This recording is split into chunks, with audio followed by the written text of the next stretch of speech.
Hello friends, welcome to our new session of manufacturing system. Manufacturing system में हमने last time आपको मैंने rapid prototyping के बारे में एक्सप्लेन किया हुआ था। रैपिड प्रोटोटाइपिंग में हमने ऑलरेडी ये जो चैप्टर नंबर 6 है उसमें इम्पोर्टेंट जो टॉपिक्स होते हैं वो सारे हमने क्लियर के लिए हैं। आज जो हमारा जो ये सेशन होगा वो लीन मैन्युफैक्चरिंग के सिस्टम के ऊपर होगा।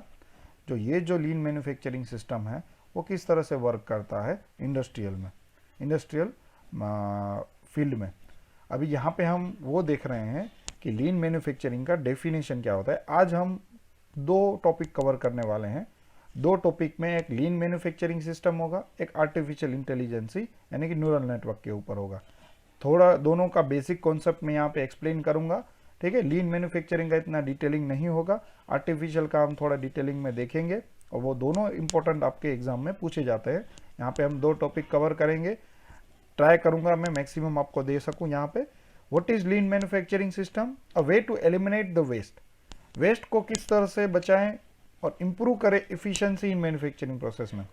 दो टॉपिक तो हमारे यहाँ पे होते ही हैं कि मैन्युफैक्चरिंग सिस्टम में आपको वेस्ट है वो रिड्यूस करना है, कम करना है, जीरो तो नहीं हो सकता लेकिन रिड्यूस करना है, और इसकी इफिशिएंसी किस तरह से बढ़ाई जाए वो इसका एम है। That is the lean manufacturing system, जिसमें आपको वेस्ट किस तरह से रिड्यूस करना है। The waste is anything that happen to product the service that does not add in the value. आप कुछ भी चीज के प्रोडक्ट की वैल्यू कुछ करते हो उसमें आपका वो ऐड नहीं होता, कुछ भी चीज एनीथिंग कुछ भी हो सकता है, वो वेस्ट कहा जाएगा। सपोज मटेरियल आपने 500 रुपए का लिया है, वो जो मटेरियल की प्राइस दी आपने 500 दिए, लेकिन उसमें से जो मटेरियल रिमूव होगा उसके बाद जो प्रोडक्ट बनेगा उसमें जो वेस्ट मटेरियल है उसको आप ये वेस्ट एनीथिंग बोल सकते हो कि ये वेस्ट है उसका। फॉर द कस्टमर पर्सपेक्टिव के कस्टमर को हम किस तरह से देखते हैं। टाइप ऑफ वेस्ट कितने आ सकते हैं, ठीक है। टाइप ऑफ वेस्ट में कॉम्प्लिसिटी सी आ सकती है, लेबर वेस्ट भी आ सकता है, ओवर प्रोडक्शन कर सकते हो, स्पेस, एनर्जी, डिफेक्टिव प्रोडक्ट हो सकते हैं, मटेरियल हो सकता है, आइडलर मटेरियल हो सकता है, ट्रांसपोर्टेशन हो सकता है या टाइम हो सकता है। कुछ भी चीज जो नॉन वैल्यू एडेड हो सकती है that is all hold as a waste in your close meet, ठीक है। यहां पे एक छोटी सी वर्ड बनाया गया क्लोजेट MITT मीट, यानी कि C यानी कि कॉम्प्लिसिटी, L यानी कि लेबर, O यानी कि ओवर प्रोडक्शन, S यानी कि स्पेस, E यानी कि एनर्जी, D यानी कि डिफेक्ट, M यानी कि मटेरियल, I यानी कि आइडलर मटेरियल, T यानी कि ट्रांसपोर्टेशन एंड नेक्स्ट T यानी कि टाइम। यानी कि ये चीज जो दी गई है, ये जो वर्ड बनाया गया है, ये सारी चीजों को हम टाइप ऑफ वेस्ट बोलते हैं at the time of manufacturing system. इसको हमको किस तरह से रिड्यूस करना है ये हमको आगे पढ़ना है। कॉम्प्लिसिटी यानी कि क्या, कॉम्प्लेक्सिटी यानी कि होता है एक्सेसिव पेपर वर्क, अप्रूवल्स लेना सारी जगहों पे, कम्युनिकेशंस करना, पुअर कम्युनिकेशंस होना एक दूसरे के बीच में, और कॉम्प्लिकेटेड लेआउट, समझ में नहीं आता है कि किस तरह से वर्क करें, समझ में नहीं आता है कि पेपर वर्क कितना बढ़ गया है, समझ में नहीं आता है किस तरह से अप्रूवल लें। तो ये सारी चीजों को मिला के कॉम्प्लिसिटी क्रिएट हो जाती है, कॉम्प्लेक्स बना देते हैं, छोटी चीजों को कॉम्प्लेक्स करना, that is one type of waste. Labour, excessive labour रखना, वर्किंग मेथड्स प्रॉपरली फॉलो ना करना, और अननेसेसरी टास्क करना, जो जरूरत नहीं है वो टास्क को ऐड करना, उसको भी हम एक टाइप की लेबर वेस्ट बोला जाता है। ओवर प्रोडक्शन, ना चाहते हुए भी ज्यादा प्रोडक्शन करना, फिर माल को सेल नहीं होना पाए, माल अपना इतना प्रोड्यूस हो चुका है कि उसको अभी सेलिंग के लिए भी कस्टमर नहीं मिल रहे हैं, that is over production. Space, excessive space की जगह रोकना, इक्विपमेंट्स को ठीक से ना रखना, और पुअर लेआउट बनाना। लेआउट तो मैंने FMS लेआउट ऑलरेडी डिस्कस किया हुआ है, उसके बेस पे आप लेआउट डिस्कस कर सकते हो। एक्सेसिव इक्विपमेंट्स, जरूरत से ज्यादा इक्विपमेंट्स को परचेस करना। Energy, people use more energy, machine को ज्यादातर पीपल एनर्जी यूज करते हैं जहां पे यूज उसको नहीं करनी चाहिए। मशीन को एनर्जी कहां पे यूज करनी है वो डिसाइड करना चाहिए हमको, यानी कि जो भी एनर्जी जहां पे यूज करनी है वो यूज हो सके। डिफेक्टिव प्रोडक्ट्स, पुअर क्वालिटी के प्रोडक्ट्स मैन्युफैक्चरिंग करना, अच्छे से ट्रेनिंग नहीं देना, एजुकेशन में नहीं देना, कस्टमर्स को समझने में हमको अच्छे से समझने में भूल होना, इंफॉर्मेशन और कम्युनिकेशंस के भी हमको बहुत सारे यहाँ पे डाउट्स होंगे, तो उसको भी हमको पुअरली कंडक्ट करना, तो वो सारी चीज़ों को मिला के एक डिफेक्टिव प्रोडक्ट्स क्रिएट, आपके बाजू में दिखाई दे रहा होगा एक डिफेक्टिव प्रोडक्ट्स जो प्रॉपर से मैच भी नहीं हो रहा है, that is known as one type of defective products. Material, material की रिक्वायरमेंट, मटीरियल की कॉस्टिंग, मटीरियल का स्टैंडर्डाइजेशन, ये सारी चीज़ों को मिला के मटीरियल की रिक्वायरमेंट बनती है। अगर उसको आप नहीं समझ पाए, द वेस्ट ऑफ मटीरियल होता है, क्योंकि वहाँ पे मटीरियल को मंगवा के आपको टाइम मिलना चाहिए, आइडलर मटीरियल, सप्लायर्स ठीक से नहीं मिल रहे हैं, वर्कलोड बढ़ रहा है और प्रोसेस में टाइम भी लग रहा है, तो ये सारी चीज़ों को मटीरियल के बेस पे देखना। इन्वेंटरीज मैंने ऑलरेडी बता दिए, poor qualities, machine works, unreliable suppliers, design ठीक से नहीं है, तो बहुत सारी ऐसी प्रॉब्लम्स आपके सामने हो सकती है जो आपको दिख भी नहीं पाएगी। इन्वेंटरीज प्रॉब्लम्स, कम इन्वेंटरीज रखना, length, machine breakdowns, bad design, ये सारी चीज़ों को हम लेस इन्वेंटरीज बोलते हैं। यहाँ पे आपको सारा सर काम करना पड़ता है। ट्रांसपोर्टेशंस में एक जगह से दूसरी जगह मूवमेंट किस तरह से करनी है, लार्ज स्टोरेज एरिया को किस तरह से वर्क करना है, मूवमेंट को किस तरह से प्लान करना है, ये सारी चीज़ों को समझना, तो ही ट्रांसपोर्टेशन सक्सेसफुल होगा, वरना ट्रांसपोर्टेशन में भी दिक्कतें आएंगी। टाइम में wasting times, wasting the materials, undoing necessary task, जो भी अननेसेसरी टास्क है उसको ना करो, जो भी जरूरत टास्क है उसकी लिस्ट डाउन करो, टाइम वेस्ट हो रहा है उसको रिड्यूस करो, टाइम वेस्ट को कहाँ पे यूज करना है वहां पे आपको फोकस होना चाहिए। तो this all are wasting time. Now इसको आपको एक अलग अलग टाइप की मैन्युफैक्चरिंग सिस्टम से देखना चाहिए, जिसे टोयोटा प्रोडक्शन सिस्टम बोला जाता है। टोयोटा प्रोडक्शन सिस्टम है उस वो जो है वो ही सेम इसके ऊपर वर्क करती है कि 7 वेस्ट जो हमारे होते हैं उसको किस तरह से एलिमिनेट किया जाए। इसके लिए आपको कंटिन्यूसली आपके जो better quality, better cost, better employment, wastage, इसके ऊपर काम करना आना चाहिए, जिसकी वजह से आपको एक लीन मैन्युफैक्चरिंग है वो 5 ऐसी टेक्निक लाया है जिसके हेल्प से 4 ऐसी टेक्निक लाया है जिसके हेल्प से आप वो सारी चीज़ों को रिड्यूस कर सकते हो। सबसे पहले है 5S सिस्टम, इसको बोलते हैं 5S। उसके बाद होता है single minute exchange of die, SMED, kanban system and cellular manufacturing. Cellular manufacturing already मैंने आगे आपको डिस्कस कर दी है, तो आपको पता होगा कि सेलुलर मैन्युफैक्चरिंग चैप्टर नंबर 2 में हमारी पूरी आ चुकी है। Kanban single manufacturing exchange of die and 5S system में, 5S सिस्टम में क्या होता है, 5 5 यूज करने होते हैं। सॉर्ट करो, क्या जरूरत नहीं है, SORT यानी कि सॉर्ट, सॉर्ट करो किसको रिमूव करना है, कौन सी चीजें अननेसेसरी हैं, कौन सी चीजों को आपको जरूरत नहीं है, वो सारी चीजों को लिस्ट डाउन करो और निकाल दो। और सेट करो ऑर्डर, किसके, मटेरियल के, कहाँ पे कौन सा मटेरियल होगा, इफिशिएंसी कहाँ पे इंप्रूव करनी है, किस मटेरियल पे कितना वर्क हो रहा है, कौन से मशीन पे कितना वर्क हो रहा है, उसको लिस्ट डाउन करो और उसको सेट करो। साइन करो आपके एरिया को, क्लीननेस रखो, एलिमिनेट करो सारे वेस्टेज को, और जो भी एरिया है वो आपका क्लीन रखो जहां पे मैन्युफैक्चरिंग होता है। स्टैंडर्डाइज करो प्रोडक्ट को, कौन से प्रोडक्ट को आपको कितना वर्क देना है, शेड्यूलिंग बनाओ, कितना वर्क लग रहा है, कितना टाइम लग रहा है, और तभी सस्टेन होगा लॉन्ग टाइम में आपका goal. That is the 5S system. देखो ये आपका एक एग्जांपल है कि ये 5S है, दिखाई दे रहा है आपको कि किस तरह से ये जो प्रोडक्ट है वो रखी गई है। एरिया देखो सारे कि आपको दिखाई दे रहे हैं कि किस तरह से अरेंजमेंट की गई है, पता ही नहीं चल रहा है कि कहाँ पे आपका प्रोडक्ट मैन्युफैक्चरिंग हो रहा है, कहाँ पे आपका मटेरियल रखा गया है। तो ये है बिफोर 5S के, जब 5S अप्लाई ना हुआ हो। अभी 5S अप्लाई हो चुका है, अब देखो कि कौन सी सिस्टम आपको अच्छी लग रही है, या ये सिस्टम अच्छी लग रही है या ये सिस्टम अच्छी लग रही है।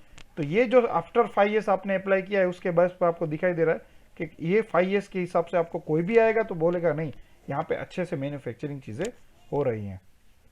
ये देखो और ये देखो, बैड एग्जांपल ऑफ 5S, बाजू में देखो गुड एग्जांपल, अच्छे से पता चल रहा है किस तरह से अरेंजमेंट हो रही है 5S की यूजेज।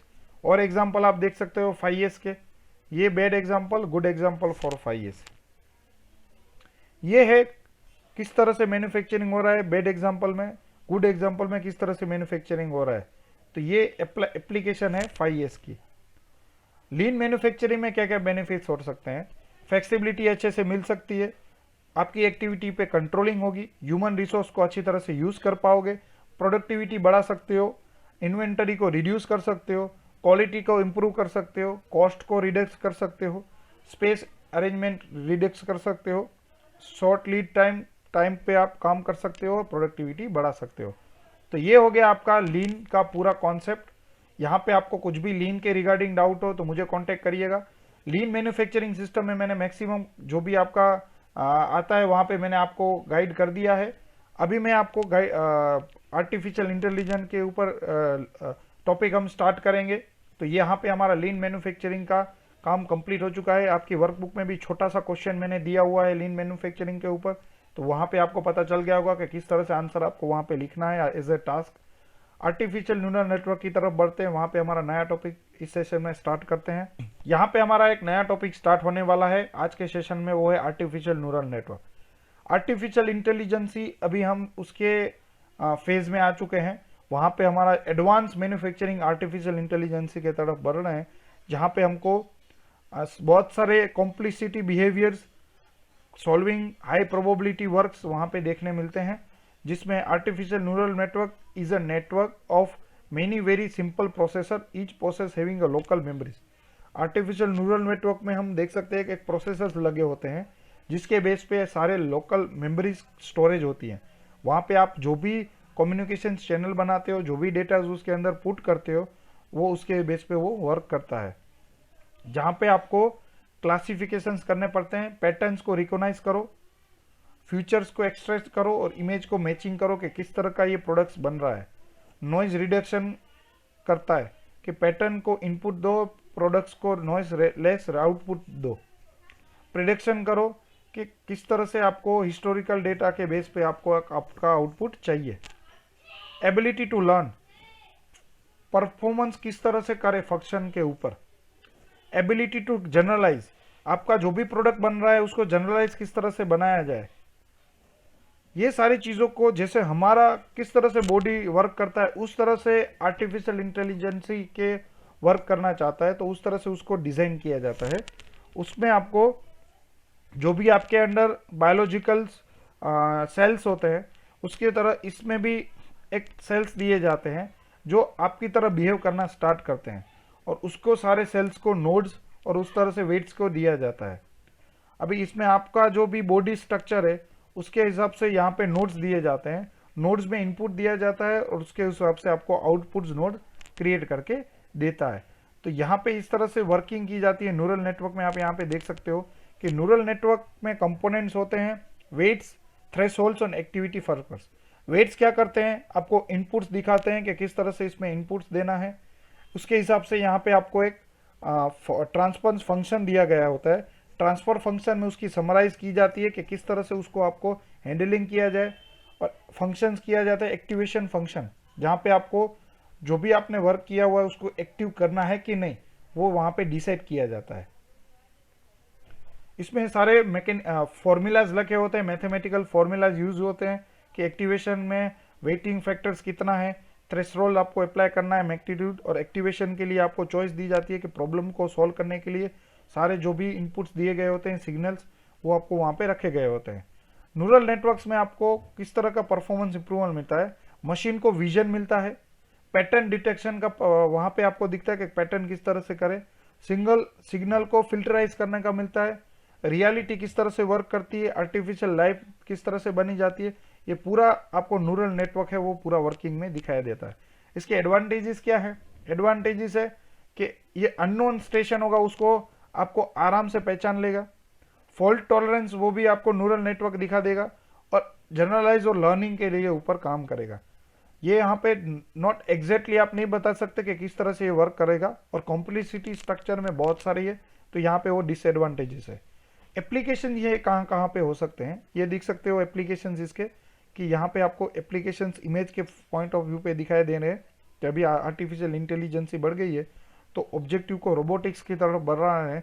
रोबोटिक्स में आपको robot cup using, world cup using, यहाँ पे आप देख सकते हो कि रोबो कप में भी आपको बीच में आर्टिफिशियल इंटेलिजेंसी यूज़ की गई है।